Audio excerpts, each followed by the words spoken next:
Yuk, saya mau kasih tahu sama kalian semua. Orang bikin HP ini, bikin laptop saya di depan saya ini, bernapas nggak? Bernapas. Itu hanya menggunakan napas biasa, masuk keluar, nggak diolah, bisa bikin laptop. Orang bikin pesawat pakai napas nggak? Pakai napas. Hanya menggunakan napas biasa, yang biasa aja keluar masuk seperti biasa, itu orang bisa menciptakan peradaban yang sedemikian luar biasa. Bayangkan kalau nafas diolah. Bayangkan seperti apa semesta ini. Peradaban yang kita capai itu luar biasa. Begitu nafas diolah, kita akan bisa memasuki yang namanya kecerdasan yang melampaui pikiran. Itu yang disebut dengan intelijensia. Itu yang disebut dengan kesadaran.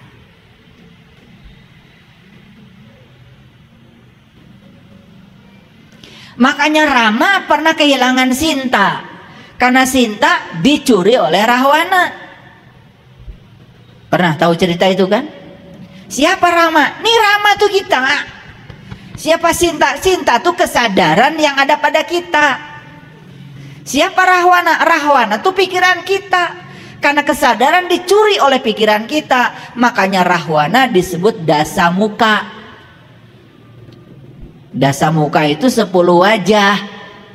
Makanya orang yang selalu dikendalikan pikirannya selalu 10 wajah, pura-pura baik, pura-pura bahagia, pura-pura soleh, pura-pura suci, padahal enggak. Nih kalau lagi gini di masjid nih, semua kan kelihatan seperti sabar, pakai peci, kelihatan seperti soleh, pakai baju takwa, kelihatan seperti takwa.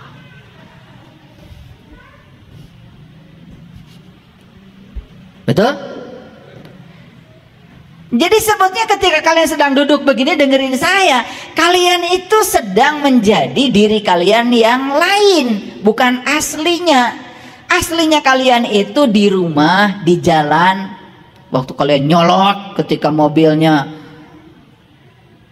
kesenggol, ketika kalian pijit klakson kenceng-kenceng ketika angkot sedang menurunkan penumpang, itulah kamu. Di sini nggak pijit klakson. Paham? Ini supaya ngerti. Maaf ya, dibuka sedikit. Karena kita ini selama ini Dasamuka jadi Rahwana. Karena Rahwana itu penguasa negeri Alengka. Alengka itu pikiran, itu bahasa Sanskerta. Pikiran menguasai kesadaran, makanya Rahwana mencuri Dewi Sinta. Nah tugas kita sekarang, yuk kita ambil lagi Dewi Sinta yang diambil Rahwana itu, supaya bersama Rama lagi. Mau? Gimana caranya? Caranya cuma 2, bikin jembatan, namanya jembatan Shirathul Mustaqim. Tadi udah dijelaskan. Jadi harus dapat nikmat. Nikmat terbesar manusia adalah ketika tahu jati dirinya siapa. Ketika dia kenal dirinya, kenal Tuhannya. Lewat bantuan siapa? Lewat bantuan Hanuman. Makanya Hanuman itu perwujudan dari seorang guru. Guru yang waras. Dan ciri guru yang waras itu mengajarkan kepada siswanya untuk lebih pintar daripada gurunya. Dan gimana supaya lebih pintar? Makanya seorang guru hanya membukakan pintu. Selebihnya silahkan seorang murid memasuki pintu itu sendiri. Nikmati sendiri. Maka di Quran dikatakan, hendaklah kamu berlaku lemah lembut. Ya, ambillah makanan itu sesukamu. Itu di Quran surat Al-Kahfi ayat 19. Makanan apa? Makanan jiwa. Bawa tangki yang besar untuk mengambil makanan jiwa itu. Nanti jiwanya kekar, dewasa, penuh cinta kasih, tidak membeda-bedakan, bijaksana. Karena orang yang suka menyalahkan orang lain sebetulnya sederhana, ilmunya belum kemana-mana. Iya, lihat Bandung dari beca di Pasar Baru semrawut. Coba lihat Bandung dari pesawat. Oh, ternyata di belakang rumah-rumah yang di Pasar Baru tuh masih banyak tanah kosong sebetulnya. Betul nggak? Melihat dari ketinggian selalu lebih luas, tapi melihat dari tempat yang sempit selalu sempit. Makanya orang yang suka menyalahkan orang lain itu karena dia masih melihat di tempat sempit. Pengetahuannya sempit, belajar enggak nyalahin orang. Karena kita sudah terbiasa dari dulu diajarkan menyalahkan orang. Tapi menyalahkan diri sendiri tidak ada pelajarannya. Akibatnya kita menjadi orang yang tidak tahu diri. Untuk bahagia saja kita perlu mengkondisikan orang lain seperti yang kita mau. Aduh, mohon maaf ya, tolol banget. Ya ingin bahagia, bahagia saja. Orang lain melakukan apa ya jangan kamu pedulikan. Karena kamu tidak punya kuasa untuk mengendalikan siapapun. Kamu hanya punya kuasa mengendalikan dirimu sendiri. Repot banget sih. Mau nyalakan lampu yang penting tahu saklarnya taruh di mana. Kan gitu. Begitu tahu saklarnya cek langsung lampu nyala. Bahagia itu mau sekarang aja. Makanya orang bijak mengatakan kalau kamu ingin bahagia, berbahagialah sekarang. Gak usah nunggu apa-apa. Wah, saya nanti akan bahagia kalau rumah saya sudah selesai. Belum tentu umurmu sampai rumahmu selesai. Saya akan bahagia kalau perusahaan saya maju. Belum tentu umurmu sampai perusahaan maju. Kalau mau bahagia sekarang aja. Mau mati dalam keadaan menderita karena perusahaannya belum maju begitu? Bodoh banget. Mau bahagia sekarang aja. Gampang kok. Ngaji dengan saya gampang. Mau bahagia sekarang aja. Ya, nggak usah nunggu nanti. Anda mengendalikan pikiran sendiri atau pikiran yang mengendalikan Anda? Nah, lihat saya semua. Kebanyakan manusia itu bukan mengendalikan pikiran, tapi ya dikendalikan oleh pikiran. Nih nanti ini baru permulaan nih. Saya baru berbicara tentang pikiran dulu supaya kenal. Oh, pikiran tuh begitu ya mekanismenya. Nanti saya kasih tahu gimana caranya menundukkan pikiran. Ini penting ini. Ini sumber kesehatan. Kalau kita sudah bisa mengendalikan pikiran, aduh, sehat lahir batin.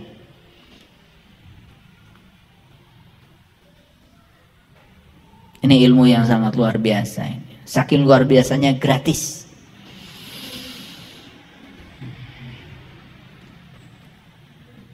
Jadi cinta itu harus kita ambil lagi. Syaratnya bikin jembatan Shiratal Mustaqim. Harus minta bantuan Hanuman supaya cinta diambil lagi dan kemudian menyatu kembali dengan Rama.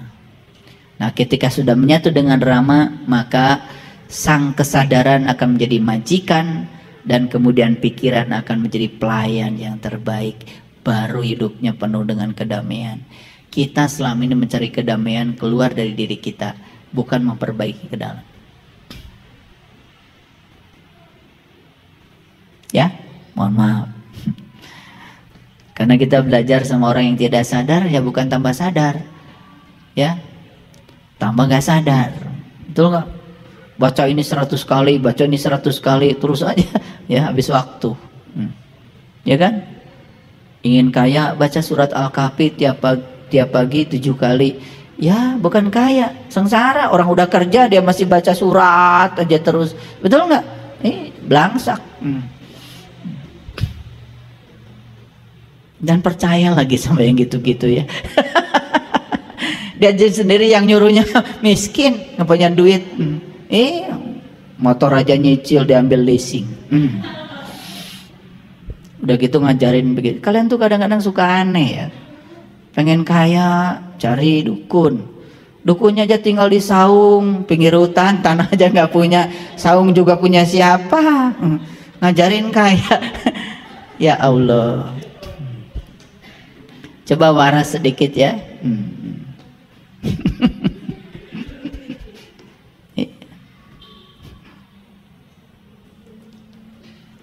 Ya. Maka Makanya saya sama kadang-kadang suka bergurau saya sama murid-murid saya. Kamu itu bikin malu aja. Kenapa ayah? Ke rumah saya jangan pakai mobil jelek itu. Maaf ayah, pada saya cuma bergurau aja.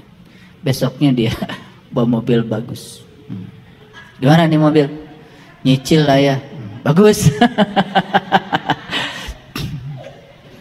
Mobil siapa ini? Mobil saya. Bukan, mobil Allah.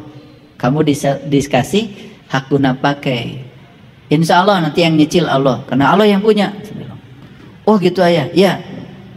Udah masih tahu lagi sama saya. Alhamdulillah tiap bulan tepat waktu cicilannya. Gitu. Karena pikiran, betul nggak? Iya.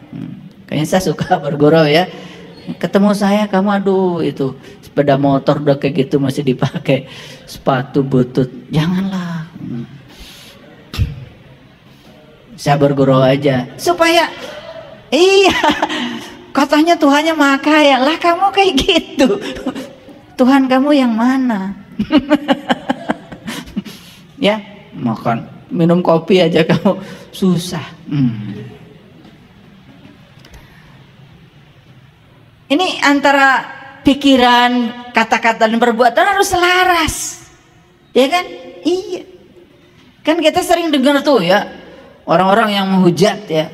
Kadang-kadang di rumah suci menghujat orang lain yang ngurusi dunia. Wah itu terlalu duniawi, katanya. Sampai nggak ingat akhirat. Tapi giliran dia bangun masjid kan minta sama dia. Gimana sih kamu ini? Betul nggak? Iya. Yang sekarang ngaji bagus, yang sekarang nggak ngaji kena orang tuanya sakit bagus. Kalian bisa datang di sini bagus. Yang sekarang sedang kerja karena nggak punya makanan bagus. Kalian juga ada di sini karena kalian punya beras cukup kan di rumah. Kalau nggak punya beras kalian juga belum tentu ada di sini. Semuanya bagus. Yang jelek itu pikiranmu. Jadi mulai sekarang stop berkomentar pada orang lain. Jangan usil, jangan komentar, maafkan, biarkan. Itu ilmunya. Itu wiridan dari saya itu.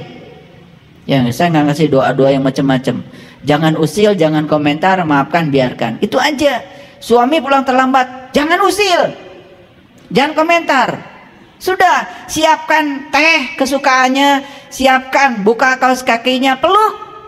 Udah, pura-pura nggak tahu aja. Beres urusan. Betul nggak?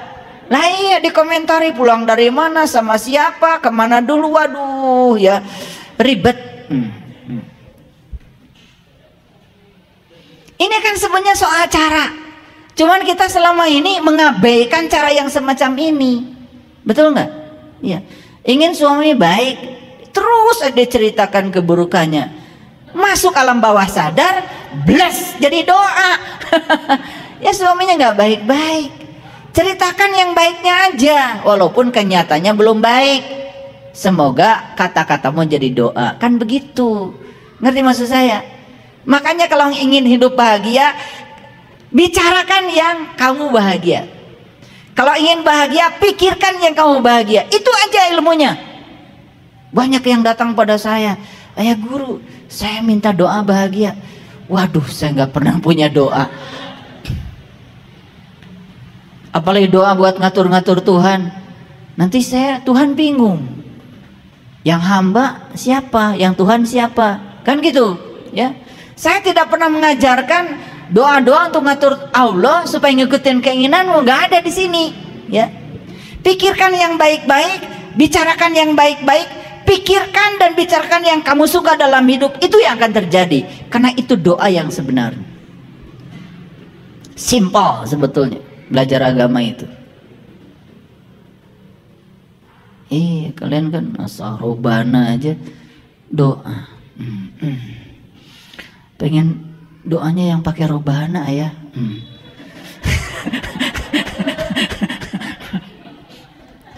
Ya nggak apa-apa pakai robana, tapi kamu ngerti nggak? Kan gitu. Udah.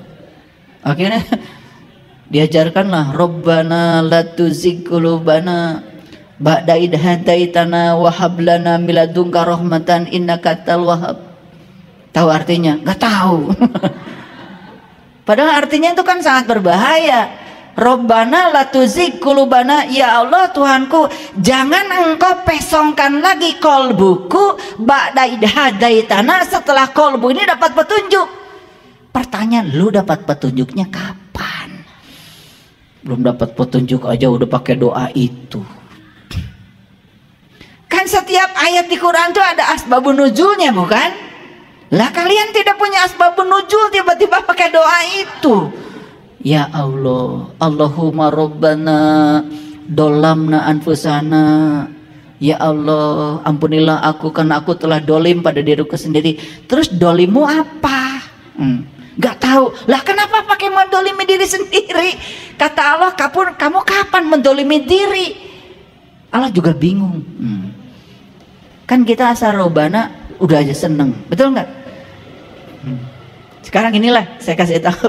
Pikirkan yang baik-baik, katakan yang baik-baik, ya. Pakai Robbana boleh, asal tahu artinya. Itu. Kalian itu raja kata, raja pidato Piala Dunia, amin, amin, karena bahasa Arab. Makanya kesibukan itu selalu berhasil menaklukkan pikiran negatif. Gimana caranya supaya pikiran tidak negatif? Sibuk. Sibuk. Itu meditasi yang paling bagus. Saya ngasih cara-cara yang praktis, bukan yang ilusif.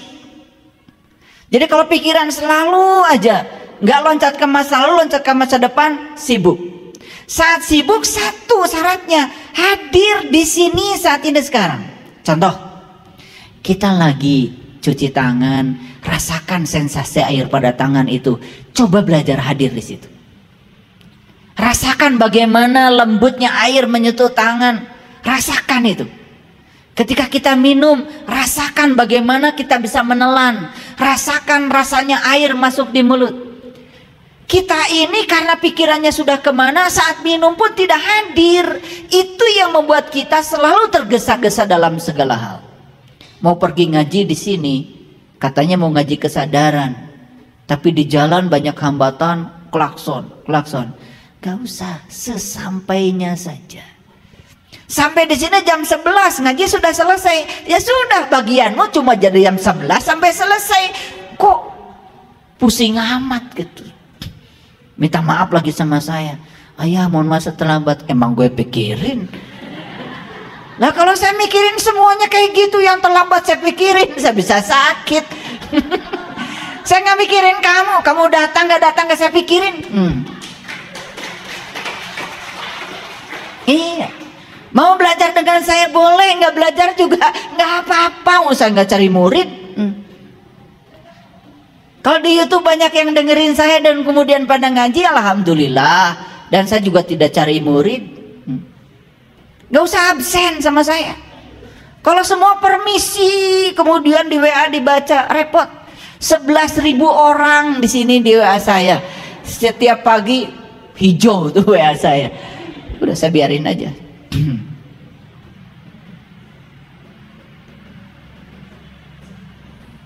Ngerti maksud saya?